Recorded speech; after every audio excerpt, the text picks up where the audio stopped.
This is a true story from my own life, and I'm telling it exactly as it happened when I was 21 and trying to keep my head above water at Ohio State. I didn't think I'd ever say these words out loud, but I was cheated on and robbed by the same two people I trusted most. The betrayal hit me in one ugly fluorescent slice of reality, a Huntington paperbank envelope wedged under the e-brake of Logan's Civic, thick with the weight of a cashier's check, and a receipt still warm from his cup holder that read, outgoing wire, $25,000. The car smelled like cheap cologne and French fries. My own lipstick-stained hoodie, the one I thought I'd left in the laundry, lay balled up on the back seat next to a Graduate Columbus hotel folio. Kelsey's name was penciled in bubbly cursive on the hotel's in-residence notepad like a brand-new tattoo I couldn't rub off. The buzzing sound in the cup holder was my phone lighting up with verification codes I hadn't requested. If you genuinely enjoy our stories, please subscribe to the channel, tell us where you're from, and what time it is right now. It's always fascinating to know how far our story flows. I met Logan the week before football season, 2 falls ago, when the air on High Street still tasted like late summer heat and the campus tour groups hadn't thinned. He was everything people warn you about, rolled into a smile you don't notice is crooked until the light hits it right, a Phi Delta Theta exec with a jawline and donor connections, a polished social resume, and an internship at a fintech startup in the Arena District he never stopped mentioning. He ordered iced Americanos like a personality trait and dragged his hand over his buzzed hair when he said something clever. He had the kind of eyes that made you think the room got dimmer every time he looked away. I'm Maya, journalism major, work-study kid at the campus writing center, part-time scooper at Jenny's in the short north because the tuition checks don't stretch as far as they used to. I grew up in Cleveland Heights. My grandmother's will set up a small trust after she died. Money, my mom said, was for education and emergencies. It wasn't some endless pool. It was a life preserver I kept hidden in a locked bottom drawer under old syllabi and the pink folder labeled loan stuff. I was allowed to request distributions for tuition and rent. Beyond that, it was supposed to stay put until I graduated. The bank card linked to it was dark green, embossed with my name. The routing and account numbers lived only in my head, and one sticky note I kept under a desk organizer, because I am both paranoid and forgetful, a terrible combination.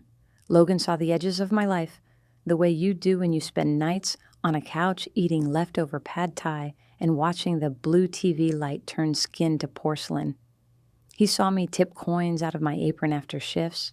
He watched me pay rent on my half of the 2-bedroom apartment off Indianola with a cashier's check because it felt safer that way. He watched me push notifications off my phone when the trust portal pinged at odd hours to say, "Your account balance is available." He watched and he learned, and I didn't see it until it was too late. Kelsey was my roommate. Marketing major, always on, always filtered. She had a stack of resin coasters with dried orange slices in them and a low tolerance for quiet. Kelsey could stretch $30 of thrift store finds into a designer look and then make you feel like you owed her for the privilege of being seen next to her. The first week we lived together, she taught me a TikTok dance and then uploaded an outtake where I tripped over a tote bag, captioning it, "My roomie is chaos in Converse." It went viral, and people called me Converse Chaos for a month. I thought it was funny. I kept the tote bag by the door and tried not to be chaos anymore. I have to go back to that Tuesday, the day the thread started to pull. Thompson Library is a glass ship that pretends it's a building, slung low along the oval. I was in a booth editing a freshman's essay about the Great Lakes when my phone buzzed, "Huntington, your authentication code is 26984. I stared at it, and then at the time, 2:13 p.m., Logan was supposed to be at his internship. Kelsey was brand consulting at a smoothie bar on Lane Avenue, which mostly meant talking loudly about brand voice while blending bananas. I didn't request a code. Another ping, another code. Then my email dinged with an alert. Your security question has been updated. My stomach dropped, like it only drops on an airplane in turbulence. I excused myself from the session and stood by the big window, facing the oval, where people were sunning on the grass and tossing frisbees like nothing in the world had teeth. I called Huntington customer service and ended up in a hold queue with a recorded voice telling me my call mattered while somebody somewhere held my money in their mouth and tested their bite. I hung up without reaching anyone and walked fast, phone clutched like a bandage, across to High Street. The Starbucks at 15th and High is always too bright. I found a table in the corner and opened my laptop to the trust portal. The first login attempt had failed. The second succeeded. The IP address meant nothing to me until I copied it into a free lookup tool and blinked. The location pin hovered right over 199 East 14th, the Phi Delt house, Logan's house. I told myself there was an explanation. Maybe he was checking something for me because we had talked about rent. Maybe the codes were a glitch. Maybe the sky was green and the trees were blue and I was the one upside down. I messaged Logan, "Hey, are you at the house?" He replied seconds later, "All good, babe. Busy. Talk later?" My chest tightened in a way that made me aware of every rib. "Did you log into my bank?" I typed and deleted it again. I pressed the home button on my phone and stared at my own reflection on the black screen. I didn't send the question. That night, our apartment smelled like Kelsey's coconut shampoo and a scented candle called Autumn Loft. She was doing that thing where she practically hummed with a secret. "Double date Friday?" she asked, draped across the couch. "Logan's got reservations at Forno. He says he's got a surprise." Is the surprise that he can somehow afford Forno during midterms? I tried to make my voice light, because if so, congratulations to his savings account. She rolled onto her elbows. "You always think small," she said, which for Kelsey wasn't an insult so much as a diagnosis. Sometimes people just win. "From where?" I said. "Is there a raffle for a better life I missed?" "God, you are so dramatic." She pushed to her feet and breezed into the kitchen for a White Claw. "Just say yes, wear the blue dress, and maybe don't bring your paranoid budgeting to the table. It kills the vibe." After she went to her room, I pulled open my bottom desk drawer and slid out the pink loan stuff folder. Behind it, tucked under a fat book from my poetry class, was the sticky note with the trust's routing and account numbers. The corner of the note was folded where I always folded it. The handwriting was mine. Everything in its place. I exhaled. Maybe I was sleep-deprived. Maybe I'd imagined the IP lookup. Maybe nothing was wrong, and I was inventing a cliff because standing on solid ground felt too easy when life had always been a slope. 2 days later, I climbed into Logan's Civic and saw the Huntington envelope. It was a stark throat punch proof, and then the Graduate Columbus folio under it, and my hoodie. And the text on his lock screen, just a flash before it darkened, "Kelsey, we good?" I slid into the passenger seat, the air heavy with fast food and guilt. "What's the envelope?" I asked, like maybe it was a parking citation or a rebate from a blender he'd bought his mom. He laughed, paper light. "Don't snoop," he said. "It's a secret." I could feel how my blood wanted to give up and pool at my knees. "What's the secret?" I asked steady. "You'll see tonight." He drummed his fingers on the wheel. "Surprises are a thing. Maybe be cool about it. Don't be you." "Don't be me," I repeated. I looked down at the hotel folio, the line items reading like thin knives. Room charge, in-room dining, 2 cocktails at Little West Tavern in the lobby. "What's this?" He followed my gaze and then grinned like a politician. "Oh my God," he said. "That's from the founder event last weekend. You know my boss put us up there because he wanted us close to the convention center?" No? Okay, well, not everything is your business. He pulled out. Of the lot. And I stared at my phone as it lit with another Huntington code I hadn't requested. I took a screenshot. I took a breath. Dinner at Forno was an exhibit in performance. Logan tipped the valet cash. He made a show of the reservation. Hart, party of two, he said to the hostess with the assurance of a man who has never been told to wait. Kelsey and her flavor of the week showed up late, shimmering in a dress I'd seen her buy on clearance and then resell to herself with the addition of a belt. She hugged me with one arm, perfume hitting my throat. You look responsible, she said, which is Kelsey for boring. I tried to eat. The pizza tasted like paper. Every time Logan's phone lit up, my eyes flicked. Every time Kelsey leaned in to whisper, my stomach dived. The check came, and Logan put down a card with a flourish, the way you do when you want people to look. Kelsey clapped. I walked to the restroom and stood at the sink, staring at myself until the mirror shifted. My face looked like newsprint, like ink that would run if someone breathed wrong. When I came back, Logan had moved both our phones to the middle of the table. No screens, he said, smiling. Present moment, and handed me a glass of wine I didn't order. After dinner he drove. I watched the city slide by, the neon short north arches, the cranes over the convention center, the black ribbon of 670. When he pulled into the Huntington branch by his house, my heart stopped. Quick errand, he said. 5 minutes. Banking at 9:40 p.m.? He kissed my knuckles like an old movie. Trust me. He came back out with another envelope. On the drive to campus, he made a big deal of the radio and the windows.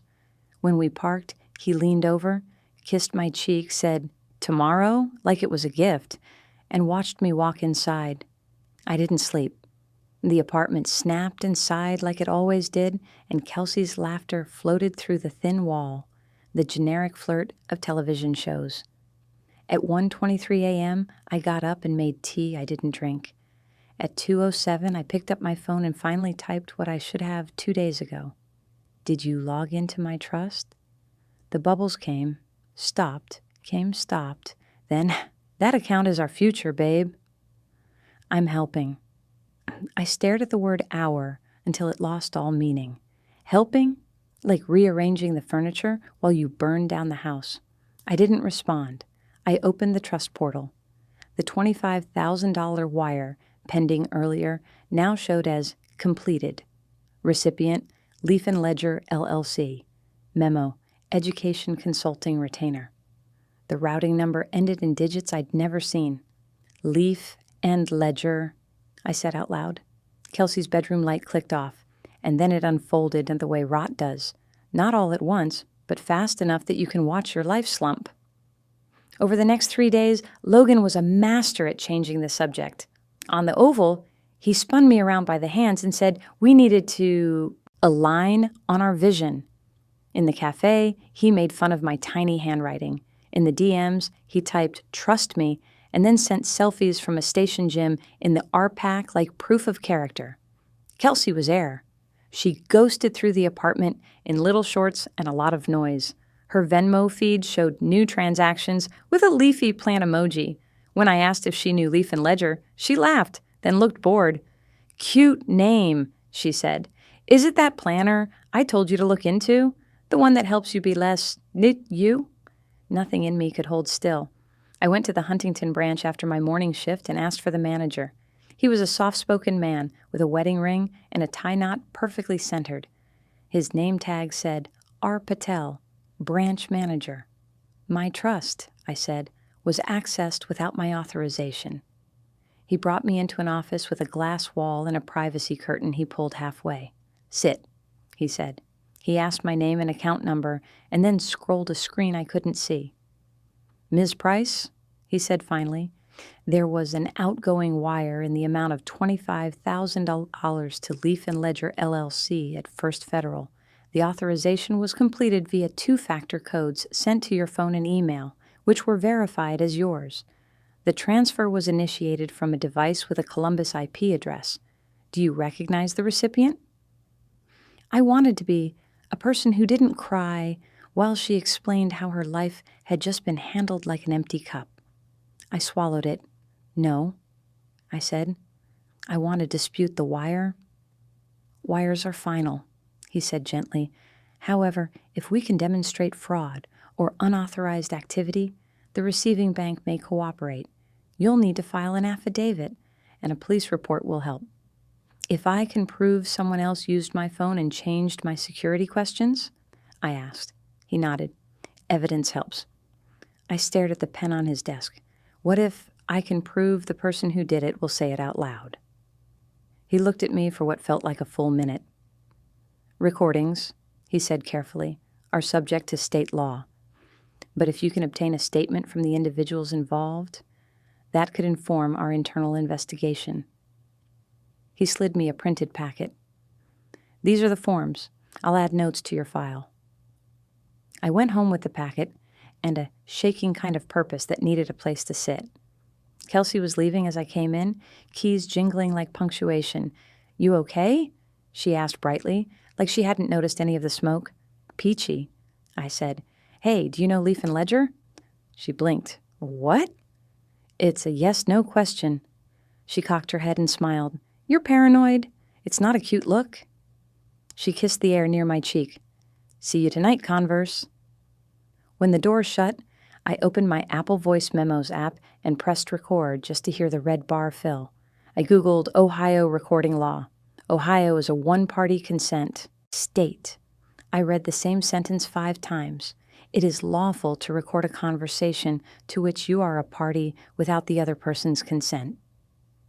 I exhaled, my pulse spiking like I'd snorted lightning. I texted my best friend Naya, who lived 2 blocks over in an apartment that always smelled like basil. Nia is a nursing student who knows how to slow her voice when someone's about to cry. I need you, I wrote. I need to be smart, she called. Talk. I told her about the codes and the envelope and the hotel and the wire and the IP address floating above the Phi Delta house like a balloon I could puncture if I climbed high enough. Okay, Nia said, voice low. So this is both. He's sleeping with Kelsey and he's using your trust to bankroll it, and he thinks he'll skate because you doubt yourself. I keep thinking I'm the problem, I said. Like, you're not, Naya said sharply, but you're going to be the solution. Listen, you need a confession. The bank needs something. We're going to get him to talk. How? I asked. My hands were sweating. I wiped them on my jeans. Boys that arrogant always want to brag, she said. You make him feel like he's the smartest man in the room and that you're almost with him. You'll ask naive questions like, how did you do it? And you'll record it, and then we'll freeze him in his own words. Ohio is one-party consent, I said, as if that could keep me from shaking. Great, Naya said. So we're going to the fundraiser. What fundraiser? Phi Delta's philanthropy thing Friday night, she said. They're doing a casino-themed party upstairs and a fireside chat with alumni donors downstairs. Logan will be feeling himself. Everyone will be telling him he's a leader. That's when you catch him. At the after party, he'll run his mouth. I swallowed. Okay. And, Nia added, we're going to check Leaf and Ledger. It sounds like an LLC someone set up overnight. We'll look up the business registry. If it's tied to him or Kelsey or his little tech bro friends, we'll find it. That afternoon, we sat at Nia's tiny kitchen table with her laptop and a tray of Trader Joe's mini quiches like armor. I typed Leaf and Ledger LLC Ohio Business Registry. The first hit was an SOS page, filings from 2 weeks ago. Members, Logan Hart, 51%, Kelsey Morgan, 49%. Address, a P.O. box on North High. The registered agent, L. Hart. Nia made a sound like a laugh cracked in half. They didn't even bother to hide it, she said. He used his name. He used his real name. I took a photo of the screen. My heart steadied, then beat harder. So, they took my $25,000 and wired it to an LLC he owns? I forced the words through my teeth. Then he called it education consulting, because my trust is for education. They wrapped it in a bow. It's fraud, Nia said. They lied. They misrepresented. They used your 2FA. It's textbook. And they're so entitled they thought the word education was code for free money. That night, while Kelsey live-streamed herself doing skincare on the couch, I walked into the kitchen and dropped my keys in the bowl, loud enough to spike the audio levels of whatever her followers heard. "You scare easily," she said, not looking up. "Your energy is twitchy." "I found Leaf and Ledger," I said. "It's you and Logan, in the filings. P.O. box on high. Cute." She blinked once, then set down a jade roller like she was laying a knife on a table. "Are you accusing me of something?" she asked, her tone so outrageously innocent my mouth went dry. "Because we could unpack your projections, or you could calm down and stop harassing people who are out of your league." "Out of my league?" I said slowly. "You mean people who think stealing is entrepreneurship?" Her smile flattened.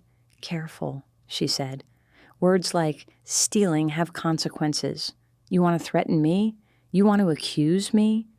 You think anyone's going to take you seriously when you're the emotional one, and he's the guy with the internship and the donors. You're a story people tell at brunch.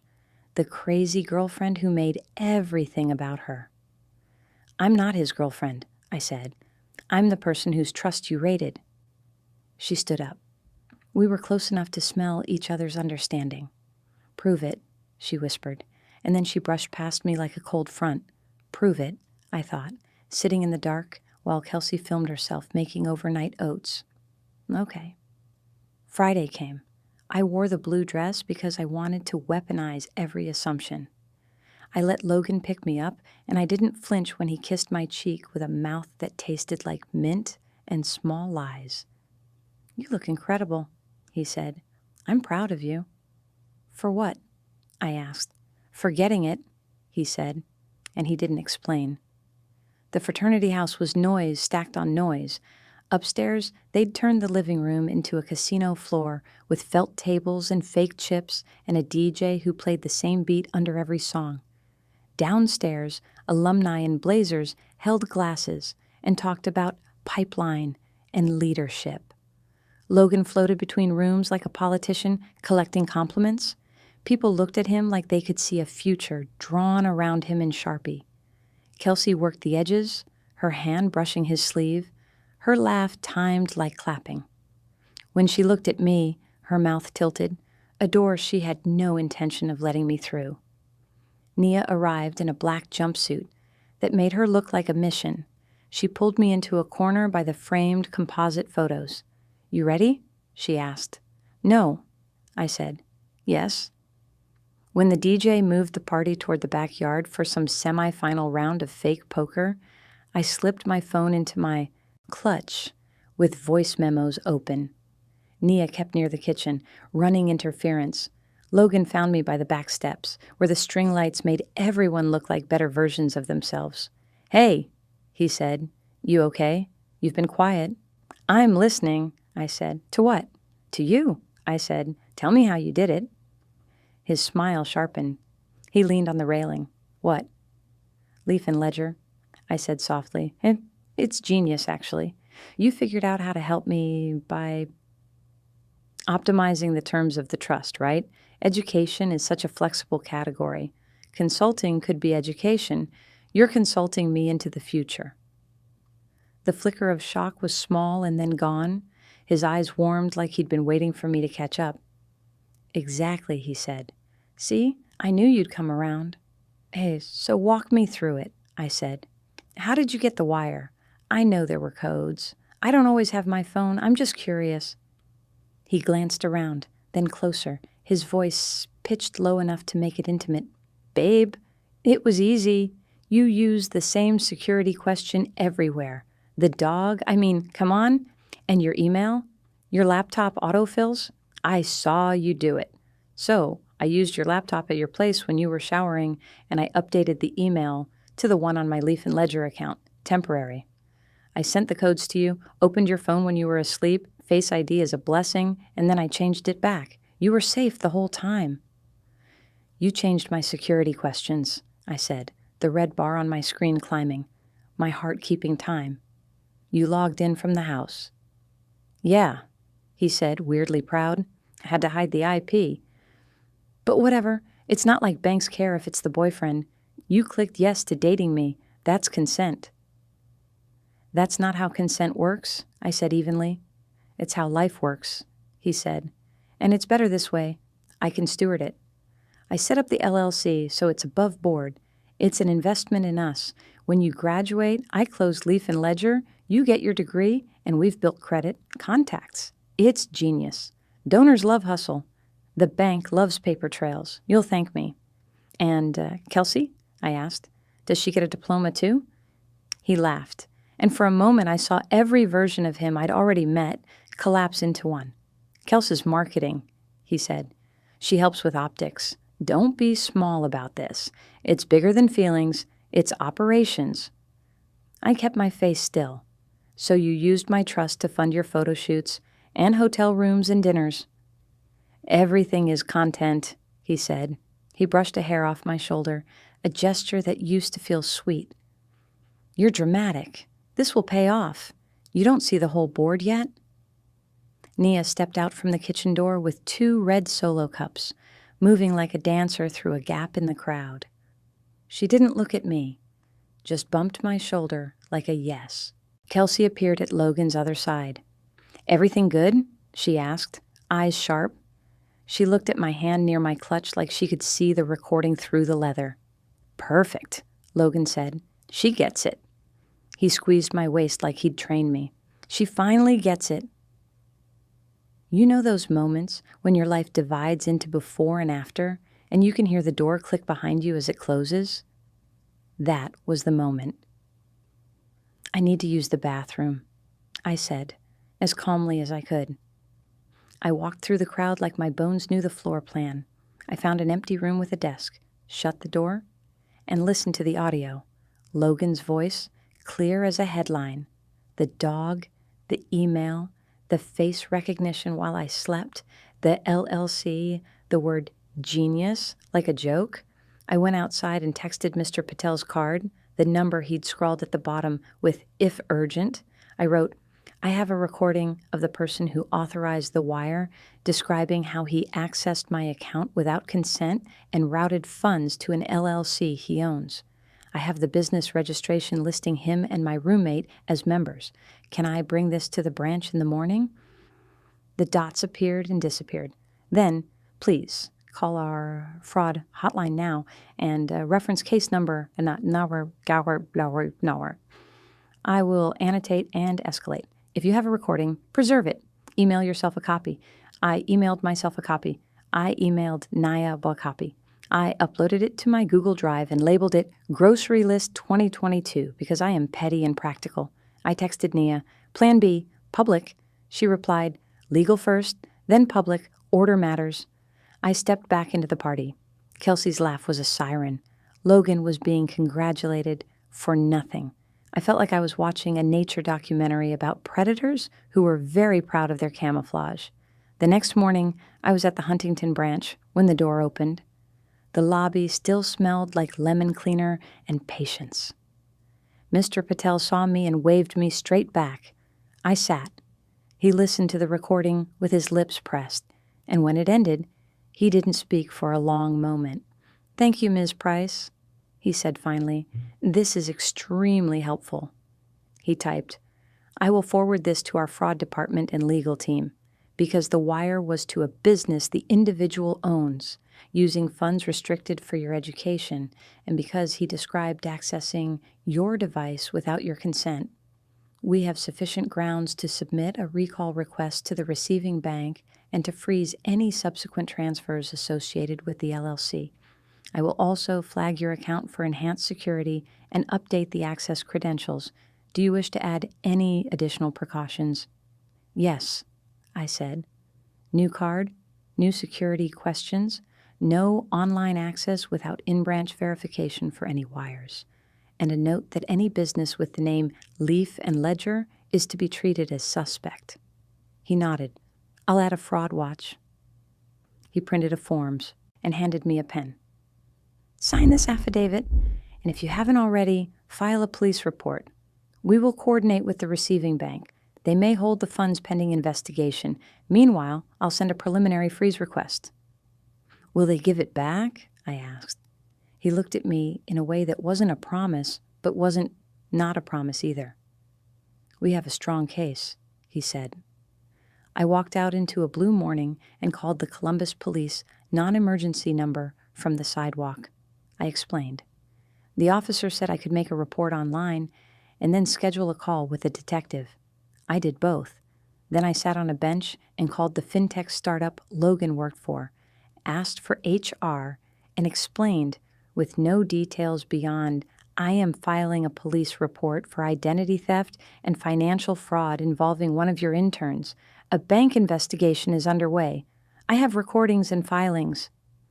The woman on the line, whose name I didn't catch because my heart was loud, asked me to email documentation. I sent the affidavit and the business registry screen caps and the audio file. By noon, they'd suspended him pending review.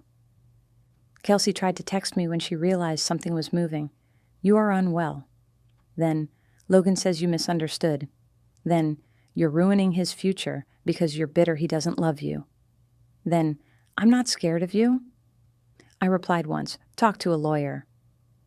That afternoon, I met with the Office of Student Life. I sat in a chair that made a squeak that sounded like a question and explained how a fraternity executive used his position to access my apartment, my laptop, my phone while I slept, how my roommate colluded, how they routed restricted funds to their new LLC, and how they covered it with a festival of lies they called love. The dean's rep blinked and took notes and said the words, "conduct code," and interim measures and no contact directives. She asked for the audio. I slid a flash drive across the desk like a talisman. The war began in the most modern way, with screens. Logan posted a photo in a gray suit with the caption, "When they go low, we go high." Kelsey did an Instagram story from her car, crying softly into filtered sunlight about how women should support women and jealousy is so toxic. Their friends slid into my DMs with, "Are you okay?" in the tone that means, "Prove it." A guy from Logan's house messaged me, "We love you, but this isn't a good look." A girl from my sophomore English class texted me a screenshot, a group chat where Kelsey called me unstable and obsessed and claimed I'd tried to hack Logan's accounts out of revenge. The narrative was moving fast. I needed to run faster. Nia and I built a dossier. We printed it the old-fashioned way at the campus print center, because paper feels like truth. The cover page read, "Leaf and Ledger, Financial Misconduct Report." Inside, the Ohio business registry filings showing Logan and Kelsey's names, screenshots of the trust portal wire, the IP lookup with the pin over the Fidelt house, a transcript of the recording, a short legal explanation of Ohio's one-party consent statute, a letter from Huntington indicating a freeze request and ongoing investigation, my police report number, a copy of the internship suspension email, screenshots of Kelsey's Venmo transactions with the plan emoji timed to restaurant charges, the graduate Columbus folio, a campus keycard log that Naya had convinced our RA friend to download showing Logan had entered our building at 2:05 a.m. the night he bragged about Face ID. Finally, a written statement from me explaining the impact, my tuition due date, looming, my rent in danger, the emotional double betrayal. We delivered copies to the Greek Life Office, the Dean of Students, the fraternity's national headquarters. Address pulled from a website page that looked like it hadn't been updated since 2012. Huntington's branch, and, because I wanted this to count more than it hurt, Logan's parents. Their address was in the alumni database, public to anyone who looked. I sent it certified mail because paper that requires a signature has its own gravity, and then, because the payoff needed a stage, I chose one. Fidelt's executive board elections were scheduled for the following Wednesday in the ballroom at the Union. It's a cavernous room with a carpet pattern that looks like it was designed to make spills look like design. Logan was running for president. The event was theoretically open. I had a right to attend as a student, so I did. Nia sat beside me. I wore a blazer like armor, over a black dress like a thesis. I carried a manila folder and my phone, and the kind of focus that makes you feel you've shrunk and grown at the same time. The meeting opened with handshakes and a prayer and a moment of brotherhood. The alumni advisor, in a navy blazer, did a speech about values. Logan did a speech about integrity and financial stewardship that made the back of my neck itch. And then, during the Q&A, the floor opened to concerned stakeholders. I stood up. Maya Price, I said, into a microphone that turned my voice into something taller. Junior, journalism. Every head turned. I felt the moment tilt. I have a question for candidate Logan Hart, I said.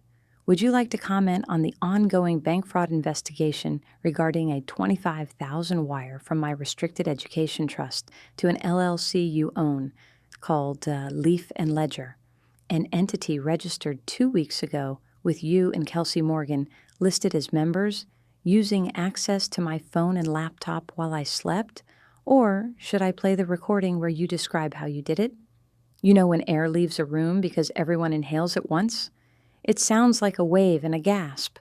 Logan's face did the math. Kelsey's hand went to her mouth. The alumni advisor stepped forward, palms out. Miss, he said, this is not...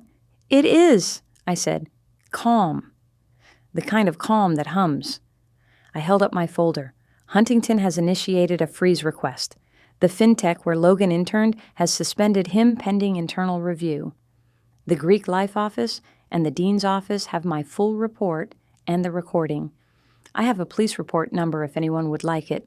Logan, do you want to say genius again for the room? Or Face ID is a blessing? Logan made a sound like the start of a word. This is a misunderstanding, he said. His eyes skittered to the alumni. This is a private matter between me, I said, and my bank, and the state of Ohio, and your national headquarters. I put the folder on the table in front of the moderator. This is my future, and you turned it into a prop. Someone in the back said, Dude, is this real? Another voice said, Heart? The DJ upstairs started another beat, oblivious. Down here, history happened in cheap carpet and folding chairs. The alumni advisor took the folder like it was hot. He pulled a page and read, and then carefully didn't look at Logan. We need to move to executive session, he said, voice tight. Brothers only. I nodded. Of course, I said, and turned to go. Then I stopped. One more thing, I said. Kelsey, you live-streamed tears about women supporting women? Consider this me supporting the version of you who isn't this person. Find her. Kelsey's mouth opened and closed. She looked like she might say my name or spit it. She did neither. She looked down. Nia and I walked out into a hallway that smelled like coffee and uncertainty. I leaned against the wall and felt my legs return. Nia grinned. You just detonated a room, she said. Legally, with paperwork. We went home and ordered pizza and waited. And like weather, fast, then slow, the consequences arrived. Huntington called first. Mr. Patel's voice sounded like relief, wrapped in professionalism. Ms. Price, he said, the receiving bank has agreed to hold the funds in the Leaf and Ledger account, pending further review. Given the documentation and the recording, we have secured a provisional credit to your account for the full $25,000 while the investigation proceeds. Please check your portal. I did. The number was back. I didn't know whether to sit or run or cry, so I did all three in that order. Then the Greek Life Office emailed a formal notice. Logan's election was postponed, pending an investigation. Interim measure, suspension from chapter activities. Kelsey received a no-contact directive. They were also both referred to the Student Conduct Board for violations related to theft, fraud, and harassment, words that felt clinical and perfect. The fintech sent me a polite thank you for my documentation and confirmed Logan's internship was terminated based on a REC violation of code of conduct. They did not wish to be associated with ongoing legal matters of this nature. Their lawyer copied me and asked if I would be available to provide a statement to their internal investigators. I said yes. Logan's parents didn't call me, but a week later, an envelope arrived in the mail with a note in a woman's careful hand. We are ashamed. Please accept this to cover any fees and to acknowledge harm. There was a cashier's check for $4,000, an amount that felt like someone had done math about dignity. I deposited it into my emergency fund and wrote therapy on a sticky note. Kelsey tried once more. She waited until a Wednesday afternoon when she knew I'd be home alone between work and class. She knocked on my door and then opened it, a habit we'd always had that I now recognized as carelessness. She walked to the kitchen and stood by the sink like a hostage negotiator. You made it worse than it needed to be, she said. You mean I made it public, I said, after you made it criminal. You always have to get the last word, she said, which coming from the queen of monologues was comedy. You could have come to us. We could have rearranged the money. It was my money, I said. You don't rearrange someone else's money. That's not interior design. You think anyone actually cares? She asked. Like really cares? You want a day, but he'll walk. Guys like him always do. I turned and looked at her, really looked, at the tiredness under her makeup, at the way her hand trembled resting on the counter's edge. Maybe, I said. Maybe the world will catch him if I don't. But today I held up a mirror, and you didn't like your reflection. She flinched. You think you're better than me? I think I'm me, I said, and I'm done letting you define what that looks like. She scoffed, then laughed, then burst into tears in a way that felt like an infant screaming when someone turns on the lights. She wiped her face with the heel of her hand. I hope you feel powerful, she said. I hope it keeps you warm. Warmth isn't my goal, I said. Clarity is. Kelsey moved out on a Sunday, clothes stuffed into trash bags, fumes of drama curling off her. She left the resin coasters and a half-empty bottle of serum. The apartment felt like it had been held in a too tight fist and then released. I exhaled and found that my breath had weight again. Nia helped me move my desk under the window. We taped a Post-it above it that read future. It wasn't subtle. I didn't need subtle anymore. 3 weeks later, I walked down High Street in a coat that could handle March wind and bought a coffee with my own money. I walked past the Huntington branch and waved at Mr. Patel through the glass. He waved back, and it was the kind of wave you save for people who help you live your life. I checked my balance just to feel it. $25,000 sitting where it belonged, anchored like a boat at a familiar dock. There are pieces of the story I still mute when I tell it because revenge, even lawful and clean and lined up with paperwork, isn't a balm. It's a correction. The humiliation doesn't evaporate. It crystallizes into a thing you can hold. But holding it is better than letting it spill all over your life. I changed locks. I changed passwords.